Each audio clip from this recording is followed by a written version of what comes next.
Well, welcome to the Action News 5 digital desk. It is time to visit with a candidate for Congress in Tennessee's District 5.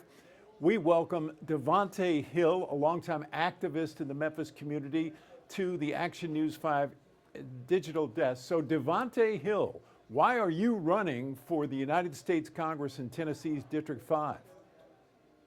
Well, first and foremost, thank you for having me. Always an honor and a privilege and a pleasure to be a part of Action News 5 news desk in any capacity. I am simply running for the United States Congress, Tennessee's District 5, because it was simply the reason it was what I was supposed to do from birth up until this moment, from being exposed 10 years ago through Congressman Steve Cohen to the factions of the federal government.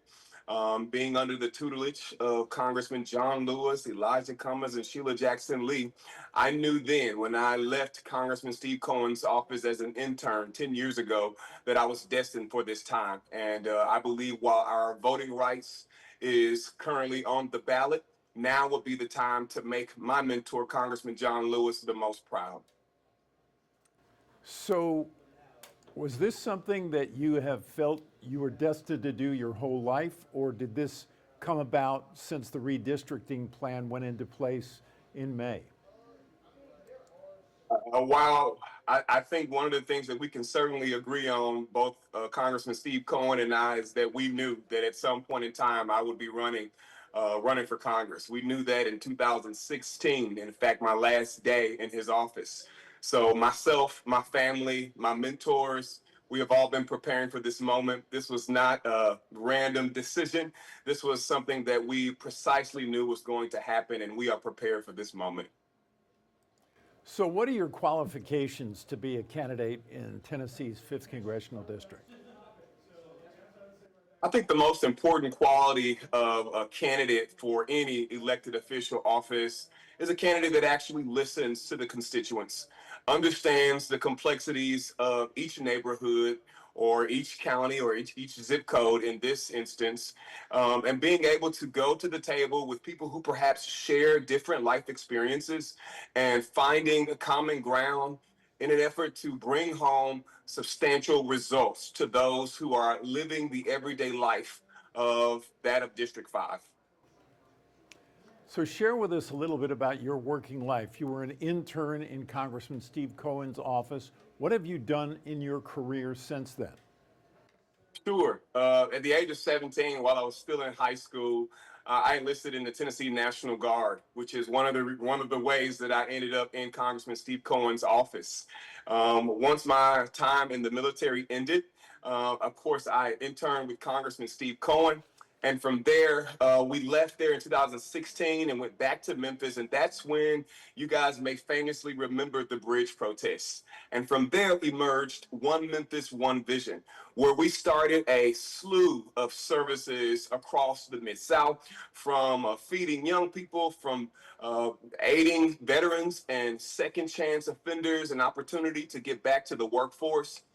During that time, if I'm not mistaken, 3% of $540 million of public works money was actually being used in minority contracting. And that number today sits at 24% because of the changes that we made 10 years ago. From there, we traveled down to the work that we've been able to do with Mark Cuban in the auspice of predatory lending practices. So especially in the Mid-South, across the state of Tennessee, there are entities that have been charging our constituents 300% to borrow against their own asset. So title loan companies, payday loan companies, they have specifically targeted communities that have been underbanked and underserved, and they are overcharging them. I think in the 80s, they called them shark loans. And so we have built a fintech company that allows people to borrow against the interest of their own asset at a 2.5% interest. Aside from that, currently we are working on a pharmaceutical plant in Ghana, built by Africa for Africa, to make medication more affordable. But we're realizing that medication is not affordable in the United States as well. And so we would be here all day if we went down the resume of the work history that I've done. I think the most important thing, Mr. Birch, is that I have availed myself to the service of humanity and the service of people. And that is what makes a strong candidate for Congress. So share with us what you regard your profession as. So if we were to write down, if you were filling out a job application form, what would you say your profession has been? Yeah, so to keep my lights on, I'm a third generation entrepreneur. My grandfather's 85 years old, and if I called him right now, he's probably on top of someone's home or up under someone's home fixing their AC.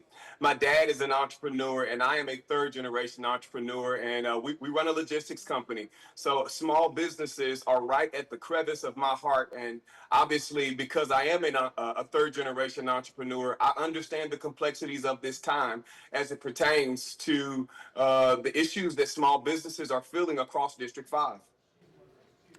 All right, let's talk about the district now. This is District 5, the newly created by the Tennessee legislature Congressional District 5, which stretches from southwest Tennessee, Boxtown, and southwest Memphis, all the way up the Mississippi River to Kentucky, and then runs along the Kentucky border past Fort Campbell down to Middle Tennessee and into Williamson County.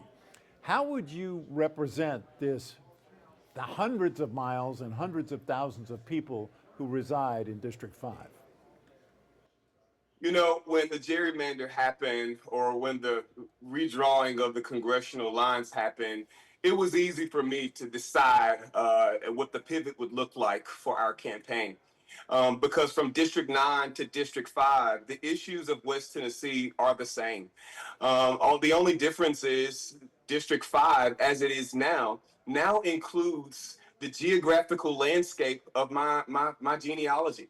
My family's from Tipton County, Lauderdale County, going all the way up to Lake and Obion County. My grandmother worked 20 years at UT Martin, so I'm very familiar with the landscape in Weakley County. So it became easy for me to decide which district that I needed to oblige and avail myself of service to. And so I'm excited that Memphis made me a man, but I was born as a country kid in Covington, Tennessee, or Tipton County. So I understand the complexities of farmers in rural Tennessee, but I also understand the metropolitan complexities of metropolitan Memphis. And I think that we have to have a leader that understands that even in District 5 as it is, three of the counties in District 5, which one of them I happen to be from, are considered distressed counties according to the state of Tennessee. So I am prepared to help, aid, and assist District 5 into a place of not just survival, but a place in a posture of thriving. Let's talk about some issues now. What do you regard as the top issue in this campaign?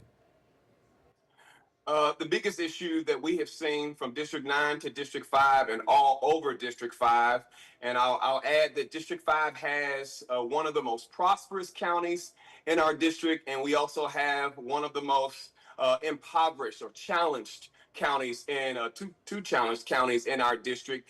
And the issue is the same: affordability across the board. Whether you are a farmer in Dresden, Tennessee, or you are a single parent in Drummond's, Tennessee, or Shelby County, the issue of affordability is still quite the same. Whether you are a firefighter running a volunteer fire department up in Henry County, or if you are a small business owner in Paris, Tennessee, affordability seems to be the issue that we all are experiencing, no matter your economical background, no matter your race, your gender, or even your party political affiliation. What are some other issues that you've been talking about on the campaign trail? Well, one of the big issues for me that I realize is in an effort to eradicate poverty, the Greater Memphis Chamber of Commerce conducted a study a few years ago, and we realized that in order to eradicate poverty, we had to dive into the real issues. And it's not just crime. Crime is a byproduct of poverty. The real issue here that Shelby County is experiencing, and some of the other counties are experiencing the same thing, is transportation. I realize that there are other candidates who have an agenda of economic development, But our campaign, we are focused on economic empowerment. We can develop as many businesses, and as many shiny new items as we possibly can. But if people don't have adequate transportation and safe sidewalks to walk down to get to these places, then it's just a brand new construction site. And so we are seeing across the entirety of District 5 that transportation is a huge issue. Aside from that, it'd be hard to just say transportation without also acknowledging that infrastructure is a part of transportation.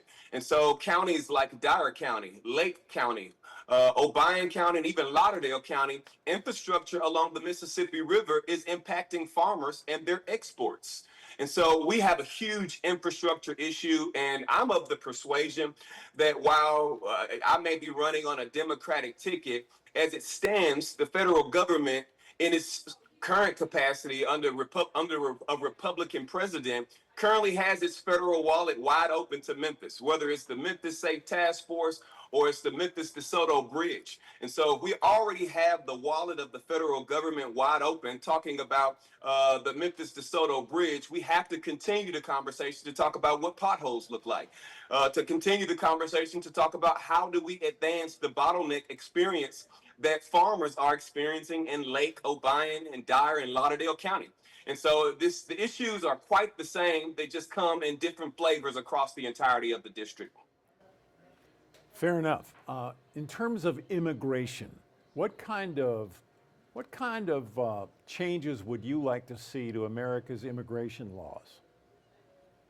You know, Mr. Burge, I think we actually have a unique opportunity here, and perhaps you may call me a little too optimistic here, but I think that the people who put Donald Trump in office are starting to see how much of a negative impact our current immigration laws are having on our workforce and our economy. And so now we have farmers, we have construction workers, we have small business owners that are now feeling the heaviness of what it looks like to have a broken immigration system. And so I think that there is an opportunity to advance legislation around immigration through the auspice of agriculture, and also through the vehicle of the workforce development. And so for me, I would advance programs that would make it more affordable, that would help business owners, farmers, to be able to navigate those spaces so that they can ensure that their workforce is here, that they are accountable, and that they are here legally. Let's talk about health care reform. What sort of proposals would you advance on health care reform? Sure. When we talk about poverty, we cannot talk about poverty, we can't talk about crime or any of the sorts without talking about healthcare. And healthcare is a vehicle that has many different nicks, if you will. When we talk about healthcare in District 5, we have to talk about the health departments and how they aid and support our county jails. We've had so many deaths at 201 Poplar that, and a lot of them have been surrounding adequate health care in the jail system. Just because you are awaiting a trial does not mean that you should be sentenced to death because you're not receiving your constitutional right to substantial health care.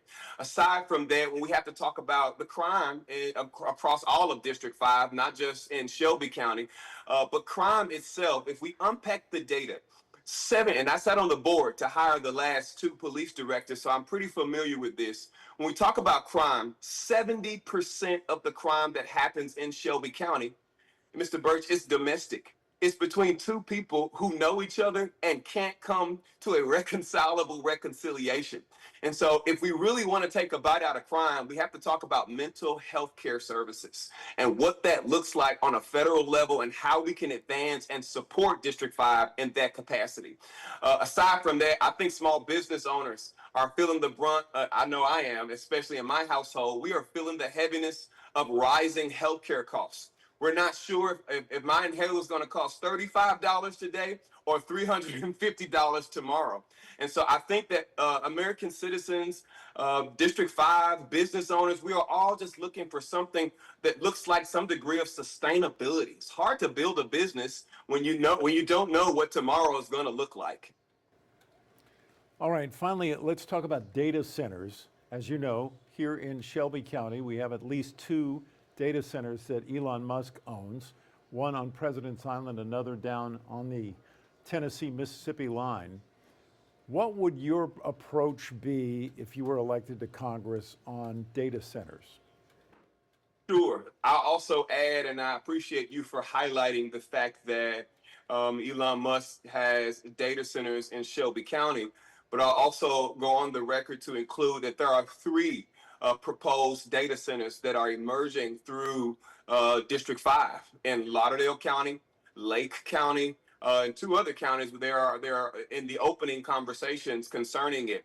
And for me, I understand what Tennessee state law is, and I realize that we can't keep businesses from coming into our state, and we welcome economic development, but I believe that data centers have to have a moratorium. We have to create legislation around these data centers, and until we can get an adequate understanding of its impact to our communities.